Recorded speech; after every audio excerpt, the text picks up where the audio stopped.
So I think I would like to talk about Sprite.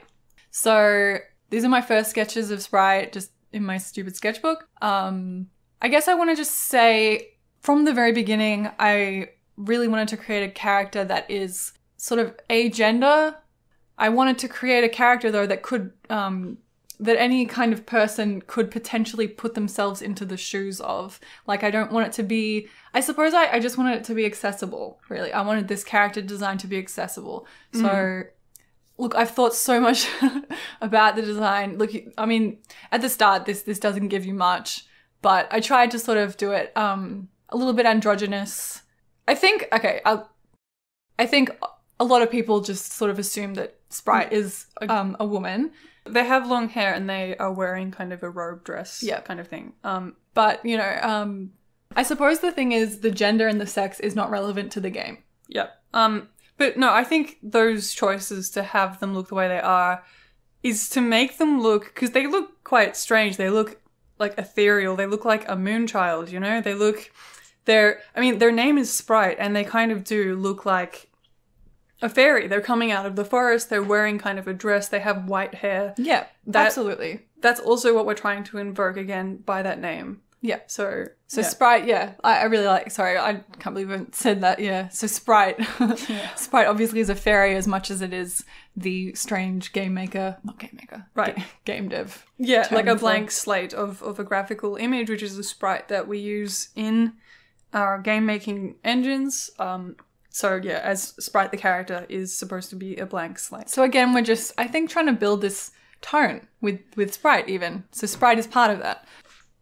So that's, you can just sort of see some pixel art versions of it. And then there's the drawn version. They're not very good, but that was, Cosmo just told me to draw something that she could put into the game. Right. We could have a go at. Some placeholders. Yeah.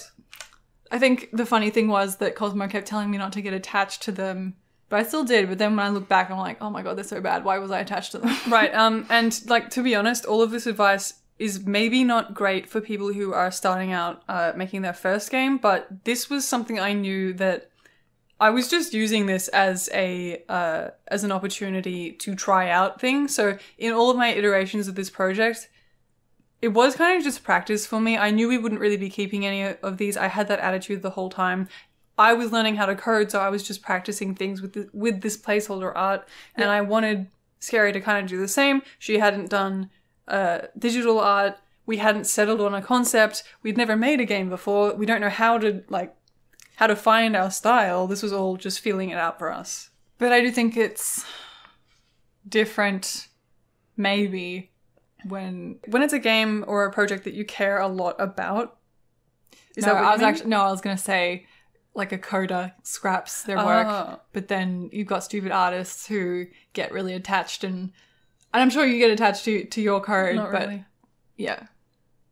There is like, I don't know why I hate that this is like artists are like really sensitive about their work, but God, okay. Anyway, so this is just the pixel art version of the battle sprite and then the more detailed one. So this is supposed to be like the most detailed image. That was the pixel art. And then that was when I kept telling you that, no, that's not how you're supposed to do pixel art. Oh yeah. I was this is me going, I hate pixel art. I just want to draw. You're doing it wrong. I don't understand. It's still pixel art, whatever.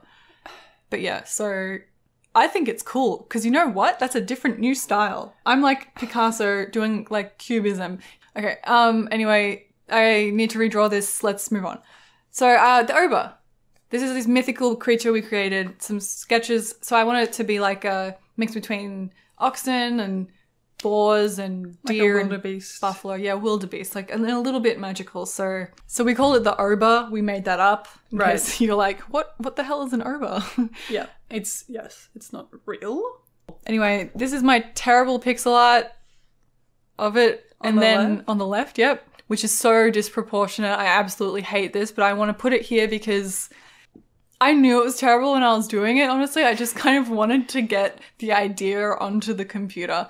Anyway, and then I redrew it in digital art. And here's Marina. One of the main characters. Right. She's a little bit inspired by Jade from Beyond Good and Evil. Right. And also kind of Lara Croft. from a young age, we've loved these characters. They're really physically capable, cool. I like green, honestly, just on the aesthetic side. I love green. It's weird though. I guess I didn't keep it in the latest version, but I think I'll try to bring green in. I think she has green eyes. You're able to be inspired. I mean, yeah.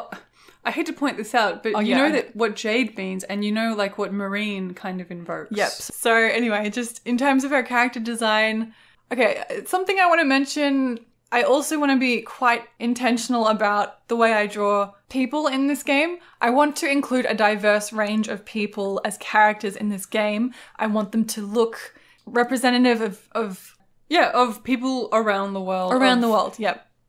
Different, we don't need to go into, like, obviously. I feel like it's self-explanatory. Right, there's too many games that don't do this. There's no reason at all why we wouldn't. Like, on that point, we're trying to be inclusive and use ideas from not just like Western psychology, Western views of mental health.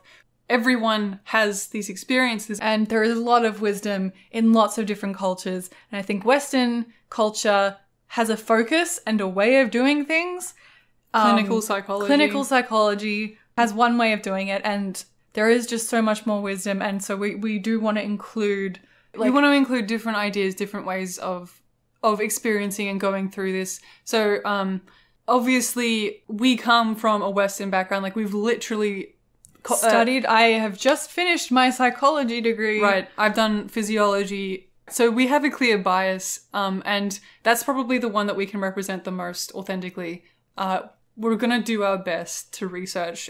Also, I would love some input. If you would love to see some ideas in a game that you think are never in a game to do with mental health from your own experiences and your culture, please let us know. I would love that. Anyway, so that's Marina. Now let's go to my probably favorite character, Anujja. So that's my first sketch of her. So this is, I don't know, inspired a little bit by Yubaba, I guess, from Spirited Away. Right. Except that she's not, I suppose Zeniba would be more accurate because she's kind of not, she's supposed to be nice. I guess a cross between them. Right. I mean, that's the point. Yeah. Yep. So she's a bit mean, but she is lovely and nurturing as well. So I don't know, I think it's hilarious. She's just wearing these little white slippers and this crazy hair, crazy witch hair kind of thing. Beautiful, like, these blue eyes. Yeah. She's just a beautiful person. She is. I love Anujja. Right. So you meet her very early on. Yeah, she kind of runs the entire Scholar's Sanctum, which is kind of a scientific facility. So she runs the bar, she does all of the stock management. She founded Scholar's Sanctum. She's the founder with a couple other characters. She's a very important character. She is, yeah. Also, so here's the, I think, first time where we've got actual current art. So this is the one on the right. Right. This is when I went through and cut everything. I hated the style, which you can see in the middle. I was looking at it and I was just like, this doesn't look right. I'm not happy with it. I don't feel like it's complete when I look at it. Yep. So I was like, I'm going to have to redraw everything, Cosmo. And Cosmo was like, yep, okay, go for it. Yeah. So I did. And it looks way better. Like, here's the thing. Your game doesn't have to look like a AAA game with amazing graphics, with a traditionally beautiful art style or something. We could have gone with any style, and as long as it was consistent, it could have made for an interesting, cohesive experience of a game. Like, I never doubted that. So I was always just like, we'll go with whatever. It's going to keep getting better as we keep iterating. It doesn't really matter. Some of this wasn't to do with, like, obviously I know that, like, your skill has increased over a couple of years of practice, but some of this was just learning how to use the tools, because I can tell that, like, you haven't used a good brush on the other ones. Like, I mean, it was a different brush. It was also just a lot thinner. Because Cosmo wanted to have a border. I didn't actually want to have a border. So that was me doing a border annoyedly and then saying, this looks dumb.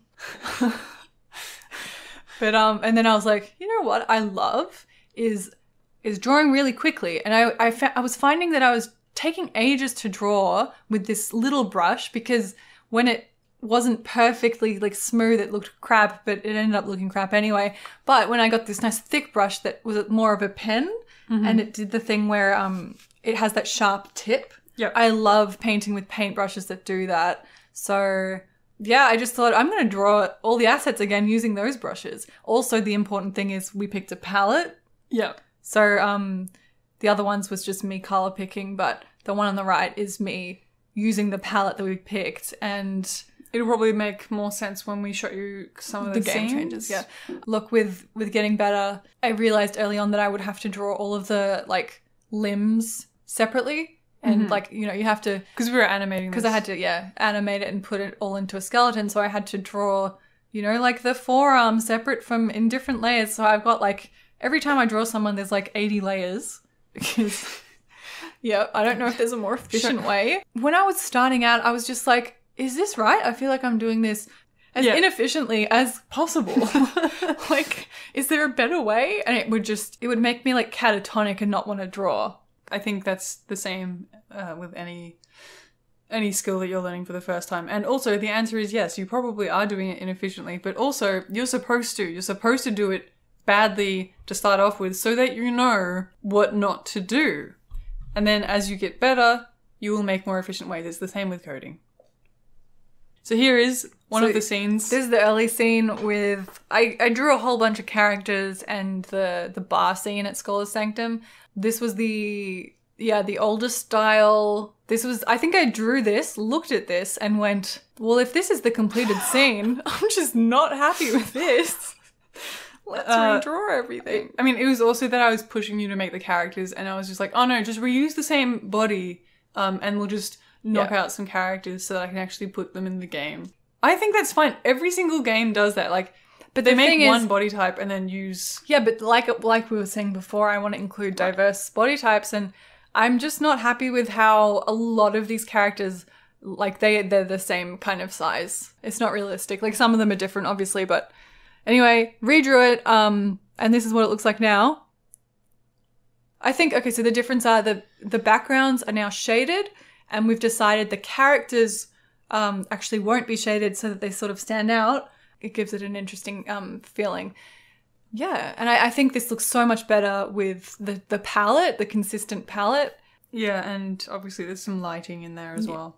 So yeah, here's just another picture of me before and after. The before and after, of the plants for in the forest. So I've got just the thinner line, and then I've got the thicker pen and the shading. Yeah. And here's the forest scene when you put it all together, and this feeling that it creates is so much better. And here's just a picture of, for the battle scene, the more detailed version using the palette and the new style. I have to say, like, I had this feeling the whole time. I knew everything didn't feel cohesive yet. Like, even on my end, some of the dialogue was weird. The UI was weird. It still kind of is a little weird. The movement was kind of weird. It didn't, like the speeds of things, I had to tweak those. The lighting was off, and your art. And when we put it all together and considering everything that we wanted to do, it wasn't quite right. I knew it was approaching it, and I knew it was kind of capturing it, but I was like, it doesn't feel quite right. And then when you changed it to this and we put everything together, when I saw this, I was like so excited. Like, I think that we might still change things, but this suddenly, for some reason, it felt good. Mm-hmm. I think we edged much closer. Like, we did a big jump closer to the style that we were trying to create, trying to evoke, the tone. And I think, like, even just the quality of, I don't know, it felt good. It felt cohesive, and, like, that's what you want. Like, that's so important. That's what was missing, was when I looked at these earlier pictures, it didn't like go together. It didn't shock. It didn't make me feel. It didn't give me a feeling like those other games and inspirations did. They gave us a feeling, and it wasn't, and it was so unsatisfying and frustrating. And then when we did this, I got a feeling, and it felt so good. I was so excited. Like, looking back, I can't tell you why it's like that. It's because a lot of things came together. Yeah, and I think also our story is weird because this is technically the first game that we ever worked on. This was a very slow learning experience. Yeah, and it's just like, if I'm trying to give advice to someone of like, if they're making their game and they're just wondering like, does my art or music, does it suit the tone of the game that I'm trying to do? Like, is this actually the style? Is it good? Is it going to give players the idea that I want? And I think you can, like, deep down if it does. And, like, obviously you can get second opinions and other people might not agree. But if there's you do kind of know when it happens. And if it's not there, just keep iterating and going and, like, you'll get there. Yeah, like, when I was drawing those earlier ones, I had this feeling deep inside. I was like, is this good? Like, there's something about it that I just want to burn it all and it's just crap. To be fair, when you showed me all of those earlier stuff, I thought it was all amazing. Like, I was so excited. No, I was so excited by the idea. My eyes for the viewers at home. But it didn't matter because I knew we were making progress and that's all that mattered. We were getting closer and I could see things coming to life. Like, the feeling wasn't maybe together to the standard that we wanted, but there were things coming together and that was exciting. And you should take something positive from every single thing that you do. Be proud of every little step that you take because it gets you closer to where you want to go. As long as you keep going, you're going to get closer, right? Just keep going. I think that's about it. So yeah, from moving forward, I'm just going to keep making the assets in this style, I think, and I might redraw stuff and I'm okay with that, finally. I'm actually okay with saying that. Yeah, I think just with art, I get very emotional or, like, proud. Ego as well, yeah. Pride and ego, all that kind of thing. And I would paint things a few years ago and I have trashed quite a few canvases just because I paint something and then I look at it and it drives me crazy because something about it just isn't right. And I guess becoming, like, less attached to what you've done in the sense of you'd be okay if you had to redo it. But resilient, I think you're talking about. Resilience. I guess, so, yeah. And just, I think... I don't know why, but I just remember at the start it was just so stressful because I can paint a lot better than I could draw on my surface. So I could see this discrepancy and it was driving me crazy. But just to push through it, like, that's so hard for us humans, particularly as we get older, as adults. You know, but, like, other aliens it's okay for. Yes, the other aliens that we can't talk about, Cosmo. Oh my god, I'm so sorry. Yeah, you're right. Oh my god. But yeah, you know, it gets hard for us when we start something and we're bad at it for a while and we need to get over that, over our pride and to be bad at it and to experience that wave. And in the end, yeah, you do learn. The more, it's weird, the more effort you put in, the more time you spend practicing, you get better. It's just this weird thing. So if I can do it, you can do it. That kind of thing. Don't you just love that piece of advice? Okay, but to come back full circle to the start, when I was talking about trying to feel out what you want your game to be doing, to be saying what feel you want, the kind of music, the tone, the colors that you want. I think, yeah, you don't have to have a clear idea. Right, because we didn't, and we tried all of these things, and we kept feeling it out, and we kept changing, and don't think you can go from conceptualizing it to where we are now or to where we'll end up. Like, you can't, and our game will be stronger for all of our ugly iterations that we're showing you. That is part of sculpting out and feeling out the space of what's actually important for your game. You have to try and go outside the bounds of what should actually be there to realize that it shouldn't be there. You need to make those mistakes. And don't be waiting, right? Don't wait to try and find the perfect idea because it won't be perfect when you put it together with other things. Yeah. I think there's also a kind of like, there's fear in that, and there's also kind of like an ego and a pride in like, I just did it perfectly the whole time. Like, there are people who make a good game in like a week or whatever. I bet I could do that. I bet I could stumble upon the perfect palette and the perfect whatever. Again, I just think you're stronger for having made those mistakes. Like, a master at a craft is someone who has made a million mistakes. You can't be a master, you can't be proficient unless you make mistakes. It's part of it. Like, especially with programming. You know, a programming who's never made a mistake and never solved a bug, do you know how good they are? They suck. You need to be good at debugging in programming. Yeah, you need to be good at fixing mistakes in everything. Including the art. Yeah, so go out and make lots of mistakes. Those crickets. Let me just close those, because are they really loud? I have no idea. Do you think you'd be able to cut it out? Do you want to just get a second of the... I always think it's interesting when games change their art style. I think it's very... There's usually a reason. Yeah, there's usually You did the same thing I did. So yeah, as Sprite the character is supposed to be a blank slate. So again, we're just, I think, trying to build this tone with Sprite even. So Sprite is part of that. Yeah. Okay. And I have to point out that once again, as soon as I finished my sentence, not a like the time couldn't even breathe before you continued on. Like, do you even listen to what I say? Oh my god, I do. I just... Anyway, her favorite card... Oh. This is what I do during videos, by the way. Like, for some reason you speak in a way that's not normal and you're trying to enunciate, but then you just up the word. Yeah. All right. When it's a be proud of every little step that you take, because Every step you take, every move you make. no, shut up. Oh my god. As long as you keep going, you're going to get closer, right? Obviously. Just keep going.